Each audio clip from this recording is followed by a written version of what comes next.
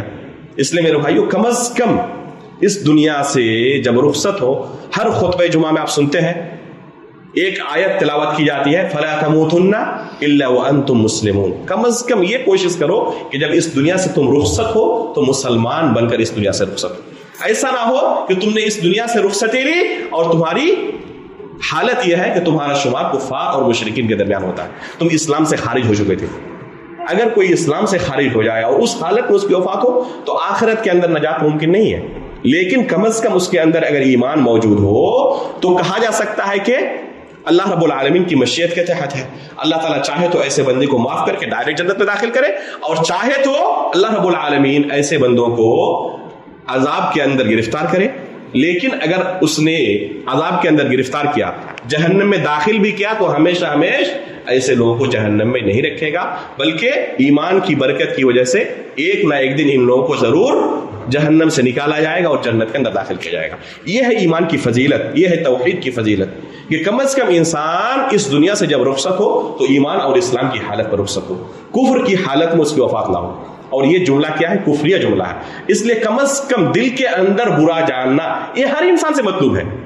کوئی بھی شخص یہ کہے کہ میں دل سے برا نہیں جانتا تو اس کے پاس جو ایمان کا آخری درجہ تھا گویا کہ اس نے اس درجے کو بھی ختم کر دیا. اللہ رب العالمین سے دعا ہے کہ اللہ رب العالمین ہمیں آخری سانس تک ایمان پر باقی رکھے، کفر اور اہل کفر سے اللہ رب العالمین ہمیں محفوظ رکھے. اللہ رب العالمین ہمیں اسلام کی صحیح سمجھ عطا فرمائے اور اس پر عمل کرنے کی توفیق عطا فرمائے. آمین. تقبل رب العالمین وصلی اللہ علی نبینا محمد.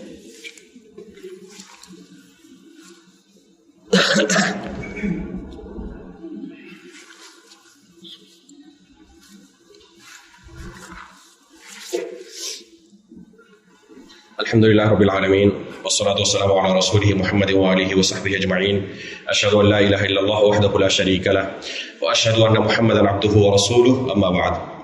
ابھی جو شروع میں آپ کے سامنے ایک حدیث پیش کی گئی تھی کہ ایک مومن کو ہر حال میں اللہ رب العالمین کے تعلق سے جو اس کی زندگی کے اندر حالات پیدا ہوتے ہیں، چاہے خوشحالی کے ہو یا تکلیف اور مصیبت کے، دونوں حالتوں میں اس کے لیے خیر ہی خیر ہے. اگر خوشحالی کے حالات ہو تو اس کو اللہ رب العالمین کا شکریہ ادا کرنا چاہیے، اور اگر اس کی زندگی میں کوئی تکلیف ہے، کوئی مصیبت ہے، تو ایسے موقع پر اسے صبر کرنا چاہیے. شکریہ ادا کرنے کے تعلق سے قرآن کریم کے اندر بے شمار آیتیں ہیں، احادیث کے اندر بھی. اسی طرح صبر کے تعلق سے امام احمد بن حنبل رحمہ اللہ فرماتے ہیں کہ خود قرآن کریم کے اندر 90 سے زیادہ آیتوں میں اللہ رب العالمین نے صبر کرنے کی فضیلت بیان کی ہے یا اس کا کوئی حکم بیان کیا ہے. بے شمار آیتوں کے اندر ان کی تعداد 90 سے زیادہ پہنچتی ہے. اگر کسی کی زندگی میں کوئی خوشی آئے، ایسی خوشی جو عظیم خوشی ہو اور جس کی وہ پہلے سے توقع نہیں کر رہا تھا، اچانک کوئی اسے خوشی حاصل ہوئی، تو ایسے موقع پر شکریہ ادا کرنے کا ایک طریقہ شریعت نے ہمیں یہ بتایا ہے، یہ سکھایا ہے کہ ایسے موقع پر بندہ فوراً کیا ہو؟ سجدہ ریز ہو جائے. اللہ رب العالمین کے لیے شکریہ کے طور پر وہ ایک سجدہ کرے. نبی صلی اللہ علیہ وسلم کی زندگی میں بھی ایسے کافی واقعات پیش آئے تھے. ابو بکر رضی اللہ تعالی عنہ بیان کرتے ہیں کہ اللہ کے رسول صلی اللہ علیہ وسلم کو جب ایسے کسی عظیم خوشخبری کے تعلق سے خبر دی جاتی تو فوراً اللہ کے رسول صلی اللہ علیہ وسلم سجدہ ریز ہو جاتے. اسی طرح کعب بن مالک رضی اللہ تعالیٰ عنہ کا واقعہ آپ نے سنا ہوگا. غزوہ تبوک کے موقع پر پیچھے رہ جانے کی وجہ سے ان کو سزا دی گئی تھی اور مسلمانوں سے کہا گیا تھا کہ ان کا بائیکاٹ کریں، کوئی ان سے بات چیت تک نہ کرے. جب ان کی توبہ قبول ہوئی، اللہ کی طرف سے قرآن کی آیتیں نازل ہوئی ان کے تعلق سے، تو جب انہیں خوشخبری دی گئی کہ اللہ رب العالمین نے آپ کی توبہ قبول کر لی ہے اور مسلمانوں کی طرف سے جو آپ کے ساتھ بائیکاٹ تھا اس بائیکاٹ کو ختم کر دیا گیا ہے، فوراً وہ سجدہ ریز ہو گئے اور سجدے میں گر پڑے. تو یہ طریقہ اللہ کے رسول صلی اللہ علیہ وسلم کا، صحابہ اکرام کا، سلف صالحین کا ہر دور میں رہا ہے. یہ شرعی طریقہ ہے کہ جب کسی کو ایسی کوئی خوشخبری ملے تو فوراً اللہ رب العالمین کے لیے سجدہ ریز ہو جائے. یہ شرعی طریقہ ہے. ایسے موقع پر بعض لوگ کیا کرتے ہیں, سجدہ نہ کر کے 2 رکعت نماز ادا کرتے ہیں, جسے نماز شکر کہا جاتا ہے, اور بہت سارے لوگ اس عمل کو کرتے ہیں. خود میں نے جب تک اس مسئلے کا علم نہیں تھا یہی نماز ادا کرتا تھا, بلکہ جب جامعہ اسلامیہ مدینہ طیبہ کے اندر مجھے داخلے کی خوشخبری سنائی گئی تو فوراً جا کے میں نے 2 رکعت نماز ادا کی تھی, کیونکہ مسئلے کا علم نہیں تھا. تو ظاہر سی بات ہے کہ ایسے مسائل بہت سارے لوگوں کی زندگی میں آ سکتے ہیں جنہیں مسئلے کا علم نہ ہونے کی وجہ سے وہ صحیح عمل کرنے سے محروم رہ جاتے ہیں. تو اس بارے میں شرعی طریقہ یہی ہے کہ ایسی کوئی خوشخبری ملے تو اس وقت سجدہ کرنا ہے, نماز نہیں پڑھنی ہے. نماز کے تعلق سے جو بھی روایتیں ہیں وہ تمام روایتیں ضعیف ہیں, ایک بھی روایت ثابت نہیں ہے. اس مسئلے کے اوپر الحمدللہ ایک کتاب میں نے ترتیب دی ہے, یہ کتاب اس مسجد میں الحمدللہ موجود رہے گی. آپ لوگ تفصیل کے ساتھ اس مسئلے کو پڑھیں, اور اس سجدے کے کیا احکام و مسائل ہیں, وضو کرنے کی ضرورت ہے یا نہیں ہے, قبلہ رخ ہونے کی ضرورت ہے یا نہیں ہے, ایک سجدے ہیں ایک زائد سجدے ہیں, کیا دعا پڑھنی چاہیے, سلام پھیرنا ہے یا نہیں ہے, بہت سارے مسائل اس تعلق سے ہیں. ان مسائل کا احاطہ ایک خطبے کے اندر ممکن بھی نہیں ہے, اس لیے میں یہ کتاب انشاءاللہ چھوڑ کے جاؤں گا, اور اس مسئلے کو آپ لوگ اس کو پڑھیں. خلاصہ یہ ہے کہ اگر کبھی اس طرح کے موقع آئے تو ہمیں شکریہ کے طور پر کیا کرنا ہے, سجدہ کرنا ہے, نماز نہیں پڑھنی ہے. نماز یہ کتاب و سنت سے ثابت نہیں ہے. البتہ شکریہ کے طور پر سجدہ کرنا یہ اللہ رب العالمین کی شریعت ہے. نبی صلی اللہ علیہ وسلم نے خود اس پر عمل کیا ہے, آپ کے صحابہ نے اس پر عمل کیا ہے, سلف صالحین کی جماعت نے عمل کیا ہے, اور علماء محققین خصوصاً جو آخری زمانے کے کبار علماء محققین گزرے ہیں, علامہ شوکانی رحمہ اللہ, علامہ محمد ناصر الدین البانی رحمہ اللہ, شیخ ابن عثیمین رحمہ اللہ, ان علماء سے سوال کیا گیا کہ آپ نماز شکر کے تعلق سے ہمیں بتائیں. تو انہوں نے جواب میں کہا کہ نماز شکر کوئی عبادت ہے, ہم نہیں جانتے ہیں. نماز شکر آخر کون سی عبادت ہے؟ یعنی ان کے کہنے کا مقصد یہ تھا کہ کتاب و سنت کے اندر ایسی کوئی نماز وارد نہیں ہے جسے ہم نماز شکر کہہ سکیں. البتہ سجدہ شکر ہے, البتہ سجدہ شکر ہے. علی رضی اللہ تعالی عنہ کو جنگ نہروان میں جب یہ خوشخبری سنائی گئی کہ خارجیوں کا جو سردار ہے, جس کی خوشخبری اللہ کے رسول صلی اللہ علیہ وسلم نے اپنی زندگی میں دی تھی کہ اس کی علامت یہ ہوگی کہ اس کے پستان ابھرے ہوئے ہوں گے, جیسے کسی خاتون کے پستان ابھرے ہوئے ہوتے ہیں, تو اس طرح اس سردار کے, خارجیوں کے سردار کے پستان ابھرے ہوئے ہوں گے. علی رضی اللہ تعالیٰ عنہ نے جب ان سے جنگ کی نہروان کے اندر, جو جنگ نہروان کے نام سے معروف ہے, تو جب یہ جنگ ختم ہوئی تو علی رضی اللہ تعالیٰ عنہ نے کہا کہ آپ جو مقتولین ہیں ان کے اندر اس شخص کو تلاش ہے, کیا وہ موجود ہے یا نہیں ہے. اس لیے کہ اللہ کے رسول نے خوشخبری دی تھی کہ میری اس امت میں بہت بڑا نیک بخت ہوگا وہ بندہ جو اس خبیث کو قتل کرے, جو خارجیوں کا سردار تھا. تو علی رضی اللہ تعالیٰ عنہ نے اپنے لشکر سے, صحابہ اکرام سے کہا کہ ذرا مقتولین کے اندر تلاش ہے کہ وہ شخص موجود ہے یا نہیں ہے.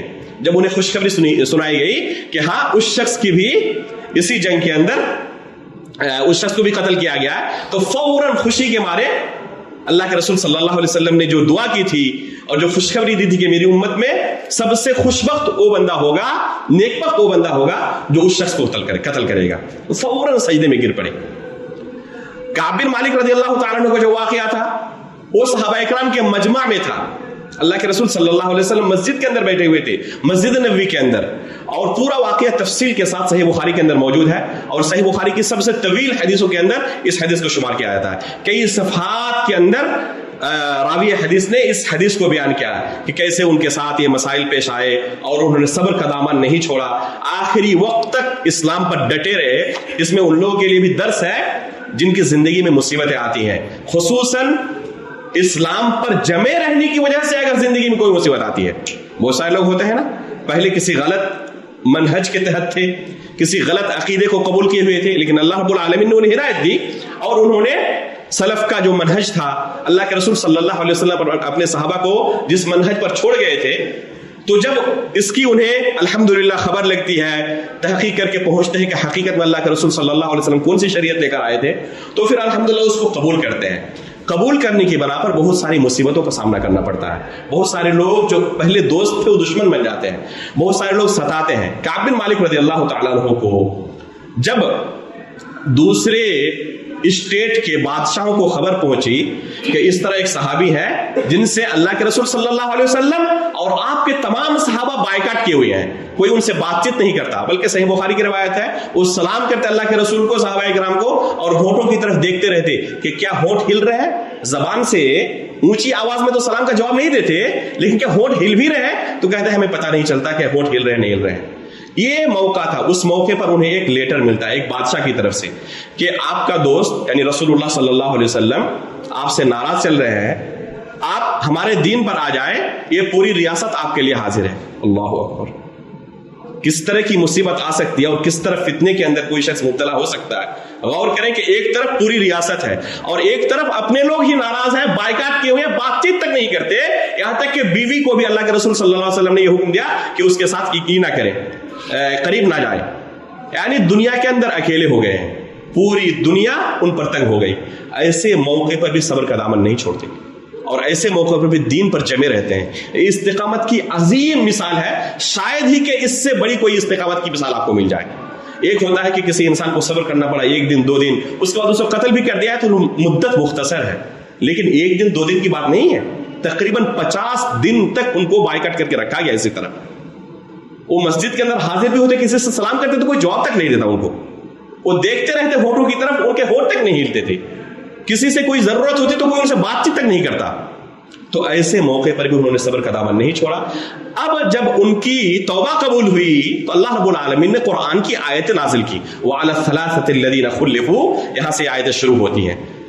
تو وہ کہتے ہیں کہ مجھے یہ امید نہیں تھی کہ قرآن کی آیتیں میرے بارے میں نازل ہو جائیں گی.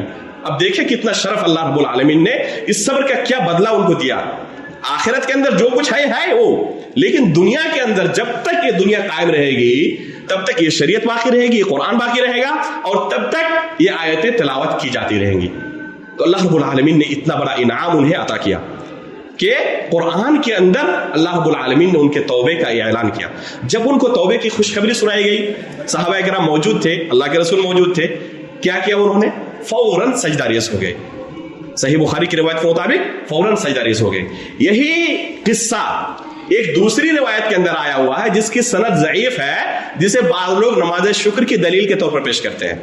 اس روایت میں ہے کہ انہوں نے 2 رکعت نماز شکر ادا کی تھی, حالانکہ یہ روایت صحیح نہیں ہے, یہ روایت ضعیف ہے. اور یہی واقعہ صحیح بخاری کے اندر مذکور ہے, اور اس میں صحیح بخاری میں سجدہ کرنے کی بات ہے, نماز پڑھنے کی بات نہیں ہے.